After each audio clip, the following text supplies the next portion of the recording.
Greetings, Afterlifers, and welcome back to another episode of the podcast. A very special episode of the podcast. Yes, as I mentioned, it is the end of the month, and therefore, a special podcast episode. I did mention at the beginning of Pride Month, this month of June, that I was going to be coming up here and talking about my queer journey experience from 2013 to present day. But that said, let's begin. To give a bit of a context and background, I was raised in a very sheltered life. I was raised in a conservative Christian home, and that my family did not believe in the LGBTQIA plus movement or community and community. So you can imagine what my life was like from 2013 to 2025. But yeah, so with that background, I don't really know where it began. I would like to say it probably began in the fall of 2013. And the year was already hard as it is. A lot of other things were happening. But during all that chaos that was 2013 for me in my life, another journey was quietly beginning underneath the surface, and it was my queer journey. Now, I didn't know a very different me back then. Didn't know what gay meant, right? And you might be thinking, well, it's somebody who's somebody of the same gender. You should know that, right? But no. That's not what my mind was in 2013.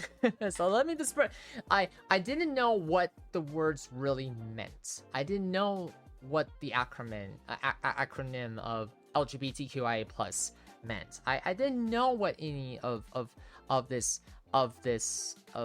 what pride meant, and being gay and bisexual and lesbian and gay and transsexual and queer and intersex and asexual, demisexual, pansexual, all these things. I didn't know what it all meant. I only knew it from TVs, movies, video games, not books. One of these days I'll buy a queer author, a book from a queer author, but I didn't know what any of this meant. And during my second year of college, I guess my third year of college, my third year of college, or my third semester in college, I guess, my third year, in college, I wanted to try the dating scene for the very first time and try to be my own person in the world. As a sheltered child, you can imagine how that was like, And yes, even as an adult, I was still given curfew. And then also, again, you might be typing away furiously on the keyboard like, oh my god, why don't you just move out and blah blah blah. It's like, no, it was so damn difficult to do that because, well, that's a whole other conversation for Disability Pride Month, which is next month. The next day, which is July. When the time this podcast episode goes live, it should be the 30th. So it will be July 1st, the beginning of Disability Pride Month in July. But yeah, so my chances weren't great. A lot of it was, out of town, not interested. You look cute, but you're the most boring person in the whole world. And that was the truth. I didn't have my content creation stuff. I didn't do pottery or gardening or all these things. I was a very point A to point B person. I didn't do anything fun. I'm not a drinker, smoker, or go to, nightclubbing and sports events. Or concerts. I wasn't. Again, I was sheltered. I was living in a very sheltered life.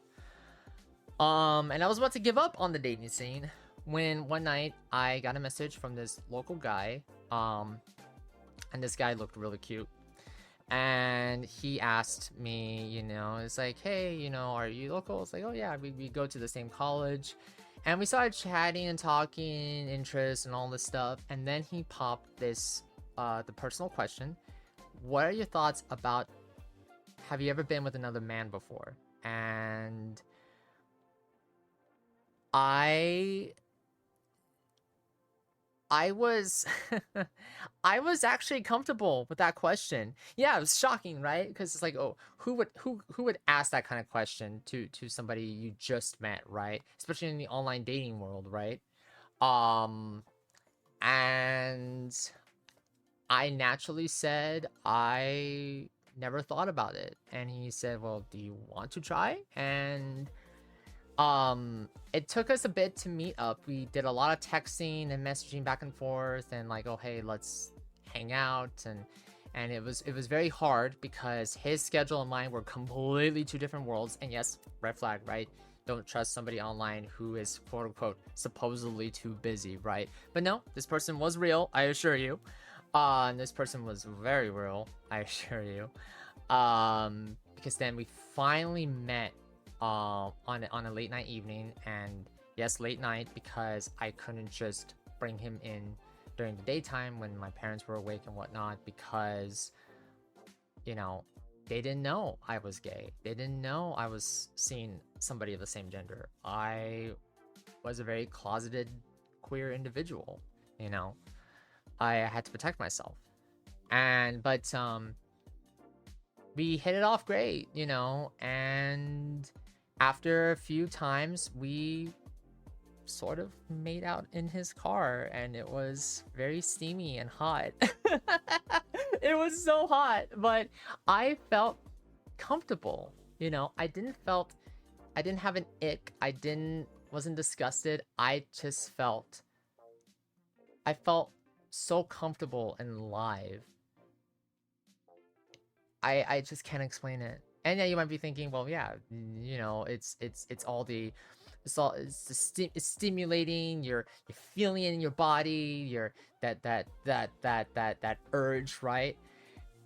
But it was 50% that and 50% of just feeling comfortable with being somebody of the same gender. And I started exploring more and started to see, yeah, let's see how how oh my god, how let's see. I had the words for it, but now it's gone. But basically, after that one night, after the few nights I was with him, I wanted to try not being more open per se, but rather let's explore the world of being queer. And it was a really tough balancing act. My parents see me as a straight heterosexual individual who dates women, who's gonna have a family one day. But underneath the surface, I was somebody who was constantly exploring my queer side. What does it mean to be gay? What does it mean to be bisexual, lesbian, transsexual, queer, intersex, asexual, demisexual, pansexual, non-binary, so on and so forth? But funny enough, I didn't know what non-binary meant. Or two-spirit. I didn't know what any of these words meant until 2025, where I had a much more, where my mind was more open to all these acronyms and the real meaning behind them, right? So on and so forth. But it took me, the journey was interesting, but it was still challenging. I couldn't openly tell my parents, my family, that I was gay, that I was seeing somebody of the same gender. And a lot of the times had to be away from the house in the evening where my parents wouldn't bother me. It was so rough. It was so rough. Just trying to be myself in my own skin. As if my disability journey that I didn't know I was on at the time. But again, that's for Disability Pride Month. Yeah, I expect a podcast episode for my autism journey, by the way. But it was so rough. And it sucked too, because a lot of the guys I met over the course of my life, they all said the same thing. Like, you are so cute and so awesome, so cuddly and snuggly, and just your passion for life is amazing, but you're always sheltered. You're always caged in this. You have you're almost at the finish line, but then you don't cross it, so to speak. And it sucked. And it took me many years to finally cross the finishing line. And but now I crossed into the finishing line into a very different world, where being queer, being disabled is a threat to society. It's a threat to the taxpayers. It's a threat to this. It's a threat to that. It's total horseshit, by the way. So in 2024, as many of you know, when I was Indiana Minotaur, I came out as bisexual, and I thought that was it. I literally thought that was it. I came out as bisexual. My journey, my closeted journey is over. But in 2025, something else happened. You already know this. But it began with a out-of-town date with a transgender person. And while the out-of-town date went well, and unfortunately the relationship didn't blossom beyond, being with somebody of who was transgender made me, like, I guess I would say appreciative of all genders. So pansexual, right? So okay, I'm not bisexual, I'm pansexual. Okay, that's the first domino effect. And the second domino was, on a regular day, on an off day, I decided to go out and buy women's clothing and makeup and things that were not my gender, and I started experimenting, and I was like, what does this mean? And because I'm autistic, my brain interpreted it as two different things. Like, oh, mixed signals. I thought I was transgender. No, I'm non-binary. I know I'm non-binary now. My therapist kind of helped me understand this feeling, and she told me that I was a two-spirited individual. An individual in Native American culture, a two-spirited individual is somebody who shares a male and feminine spirit, and I have that. I know I have that because now, looking back at everything, I always had a feminine soft side. I always express so much emotion. And you might say, well, isn't autism, your mood is always 110% because your brain's always stemming, and that might be partly that, but it's also the fact that I am just so comfortable, just like I'm as of this recording, I with this recording right now, I'm wearing women's attire, and I feel absolutely comfortable with it. I am absolutely comfortable with it. I don't feel disgusted by it. I don't feel anything negative, but just positivity and love for myself as a non-binary individual.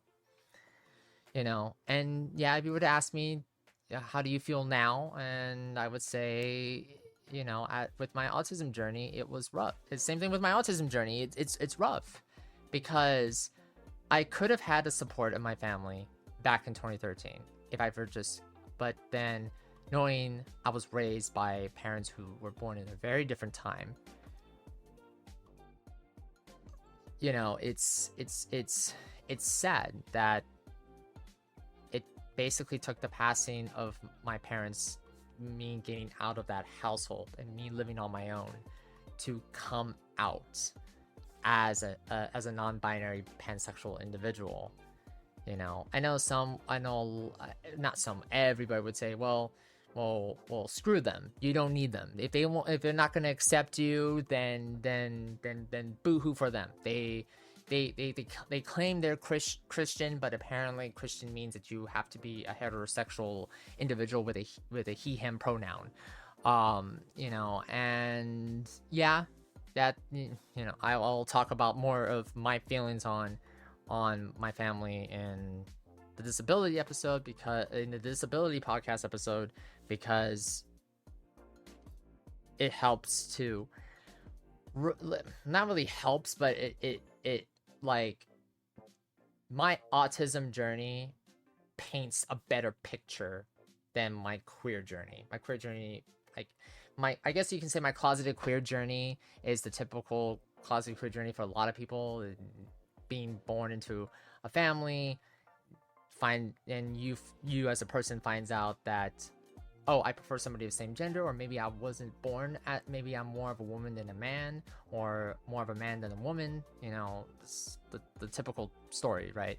But with the autism journey, I think with the autism journey, it's gonna help paint a better picture. And but and my advice to those same people who are going on who's currently going through that same journey as me, who is afraid of coming out, especially during these interesting, well, quite frankly, dangerous times for us queer disabled individuals, do not be afraid. So what if you're marginalized? So what if you're inclusive? So be proud of it. Be loud. Be proud of it. Don't let others dictate that you have to live life like this, but follow the gender norms, right? Follow the rule book, quote unquote. Bullshit. If you want to be a transgender individual, go ahead. If you want to be a non-binary individual, go ahead.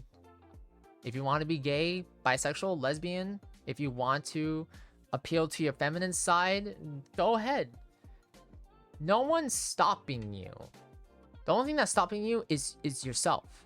The biggest advocate for anybody, the biggest advocate for your life is not some Bible or your parents or your friends or your coworkers or your partner. Well, maybe your partner. But the biggest advocate of your life is you. You will always be your biggest advocate, and you have to be brave and stare back at the abyss. And if the abyss tells you that you're not good enough, that you shouldn't come out as queer, that your disability is bullshit, no, punch that abyss in the face and dive right into it and beyond it. Because where there's darkness, there's also light. And that light, I think, well, I don't think, I know it's 10 times better than looking in the darkness of things. Yes, the world is ugly right now. Yes, love is an interesting word at the moment. But you are not alone. You are absolutely not alone. And if anyone tells you that you are alone because you decide to sleep with another man or another woman, and you know, what was this transgender shit? No, fuck you. No. Screw that negative noise. All right. Again, you are your biggest advocate. You are the author, the weaver, the scryer, the poet writer. You are the driver in the driver's seat that is called life. And no one's stopping you. Nobody is stopping you. Not even the lawmakers. They're not stopping you. Because they're using fear as a tactic. They're using fear as a tactic to keep you down in the mud. No. Fuck them. Do what you want to do. Be brave. Be loud. Be proud. Be queer. Be proud of it. Don't be afraid of it. I've seen it so much on social media from folk that, oh my god, it's the end of the world for me, it's the end of the world for me, it's the end of the world for me. And I'm going to say this very politely, but No, it is not the end of the world for you because you are not alone in this world. Yes, shit's expensive. Yes, it's hard to move out of red states here in the United States. It's hard to find treatment. It's hard to do this. It's hard to do that. I get it. But if you keep going on this path of this doom speak, this doom driven mentality that you see nothing but doom at the end of the road, then I wish I can give you a hug. I wish I can give you all a hug. But again, you are needed here. Your existence is the most powerful weapon that we have. Your voice, your presence is the most powerful weapon that we have against people who think that being queer is wrong. No, it is not wrong. We are true to ourselves. We are true to ourselves. And never stop loving. Never stop loving for who you want to love. Never stop loving yourself. Again, if you want to go out and buy women's clothing, makeup, and nail polish like I did, if you feel like you're not comfortable with your gender and you want to transition, becoming transgender, being who you want to be, then go ahead and do it. Yes, it's expensive, not gonna lie, and yeah, a lot of states are, but the point I'm trying to get is that if you open the door and you constantly open and closing the door because you are afraid of what the world's gonna think of you, then again, fuck what the world has to think of you. You are your biggest advocate. If you believe that this is who you want to be, then go ahead and do it. Yes, it's gonna take. Yes, it took me a long heck time to get to where I am. But that's why, as many have told me in the past, if you think by 40 or 50 years old, well, actually, a Twitter post that kind of talked to somebody posted a video about a woman in their 40s who was crying that she had no achievements or accolades and she's 40 years old. And I'm like, girl, and everyone's like, girl, there is still time. And that's what I'm trying to say here. There is still time. If you think that the end of the world is coming because the whole world doesn't understand who you want to be, and no, there is still time. You have a whole life ahead of you. Don't let some lawmaker or bigoted Nazi fuck tell you that you shouldn't be who you want to be in life. Don't let them drag you through the mud. Drag them through the mud. Show them that love is more of a powerful weapon than hate. And with that, it's the end of the episode. I kind of dragged on, and my brain is overstimulated at the moment, so I kind of dragged this on longer than I thought I was gonna be out.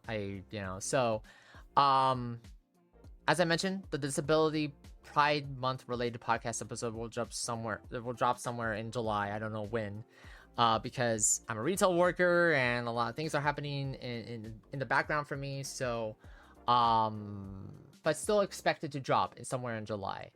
But if you enjoy this special podcast episode of this, then leave a like, comment, and subscribe to the YouTube channel. If you enjoyed this podcast episode on Spotify, then give the episode a like, share it with your friends, share it with your queer friends. Hell, if you think I'm misinterpreting anything, feel free to.